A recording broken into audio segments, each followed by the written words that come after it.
दोस्तों, आज आपके पास जो कुछ भी है वो इसलिए नहीं है कि आपकी किस्मत में इतना ही लिखा था या फिर आपकी किस्मत ही खराब है, बल्कि वो इसलिए है क्योंकि आप इतने के हकदार हैं। दोस्तों, प्रकृति बड़ी ही न्यायप्रिय है, या उसे इतना ही देती है जितने का वह हकदार होता है, चाहे वह ज्ञान हो या धन और दौलत। अभी आपके पास उतना ही है जितने के आप हकदार हैं, लेकिन आपको इससे ज़्यादा चाहिए तो आपको उसके काबिल बनना होगा। अगर आप जानना चाहते हो तो आप गौतम बुद्ध के जीवन की इस कहानी को अंत तक ध्यान से सुनना। दोस्तों, इस कहानी को सिर्फ समझिएगा मत, बल्कि इस कहानी को अपने भीतर उतर जाने दीजिए। तो बिना समय गंवाए चलिए कहानी की शुरुआत करते हैं। दोस्तों, एक दिन गौतम बुद्ध को एक सभा में उपदेश देना था।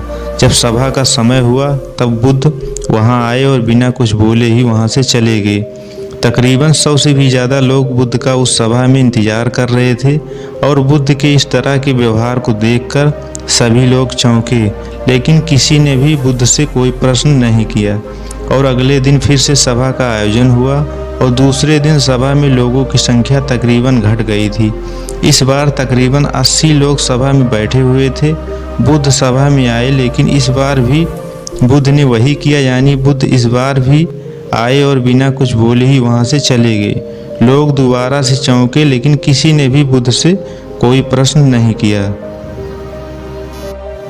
अगले दिन सभा का आयोजन फिर से किया गया, लेकिन इस बार सभा में लोगों की संख्या और घट गई। इस बार सभा में केवल 50 ही लोग आए हुए थे। बुद्ध सभा में फिर से आए और उन्होंने इधर उधर देखा और बिना कुछ बोले ही वहां से चले गए। उसके बाद कुछ लोग क्रोधित भी हुए, क्योंकि लोगों ने अपना काम छोड़ कर आए हुए थे, लेकिन किसी ने भी बुद्ध से कोई प्रश्न नहीं किया। अगले दिन फिर से सभा का आयोजन हुआ।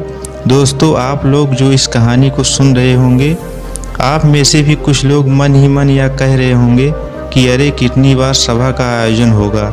और आप लोगों को भी इस कहानी को सुनते समय इरिटेशन होना शुरू हो गया होगा। जिन लोगों को भी अभी इरिटेशन होना शुरू हो गई है, उन लोगों को यह कहानी बड़े ध्यान से सुनना चाहिए, क्योंकि यह कहानी आपके लिए है।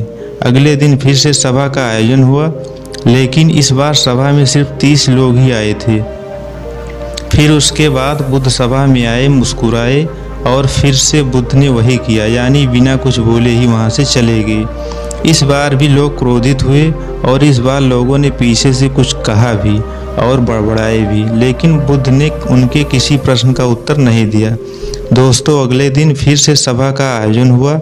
इस बार लोगों की संख्या बहुत ज़्यादा घट गई थी, यानी इस बार सभा में कुल मिलाकर 15 लोग ही आए हुए थे। इस बार भी बुद्ध सभा में आए, लेकिन इस बार बुद्ध अपना आसन ग्रहण कर लेते हैं। फिर बुद्ध बोले और बुद्ध ने उन 15 लोगों को उपदेश दिया और वह 15 लोग ही बुद्ध के भिक्षु बन गए। और आगे चलकर उन 15 लोगों ने ही बुद्ध के ज्ञान को अलग अलग दिशाओं में फैला दिया।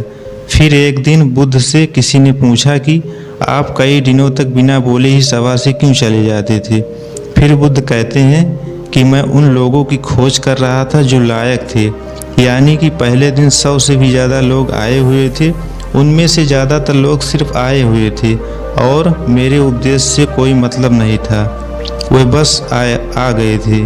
और उनमें से ज़्यादातर लोग सिर्फ देखने और सुनने आए हुए थे कि सभा में क्या होता है। वे मेरे काम के नहीं थे, क्योंकि वो लोग मेरे ज्ञान को औरों तक नहीं पहुंचा सकते थे। मुझे तो उन लोगों की खोज थी जो मेरे ज्ञान को जन जन तक पहुंचा सकें। कई दिनों तक सभा में बिना बोले ही मैं इसीलिए चला गया, क्योंकि मैं देखना चाहता था कि वे कौन लोग हैं जिनके भीतर वास्तव में प्यास है।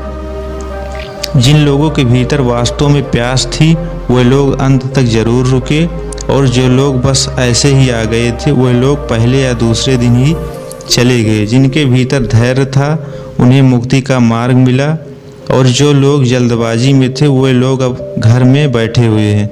सवाल यह नहीं है कि मैं तुम्हें क्या दे सकता हूँ, बल्कि सवाल यह है कि तुम क्या ले सकते हो। तुम्हारा पात्र कितना बड़ा है और कितने के तुम हकदार हो। जितने कि तुम हकदार हो, उससे ज़्यादा तुम्हें नहीं मिलेगा। फिर वह व्यक्ति बुद्ध से पूछता है कि पात्र कैसे बने। फिर बुद्ध कहते हैं जिस व्यक्ति के अंदर धैर्य है वह अपने जीवन में कुछ भी पा सकता है। सभा में जितने लोग भी आए हुए थे और उनमें से अंत तक वही रुके जिनके अंदर धैर्य था। चाहे तुम्हारे जीवन में तुम्हारा लक्ष्य जो कुछ भी हो, लेकिन तुम बिना धैर्य की सफलता नहीं पा सकते हो। मुझे आशा है यह कहानी आपको पसंद आई होगी। ऐसी ही कहानी सुनने के लिए चैनल को सब्सक्राइब करें। धन्यवाद।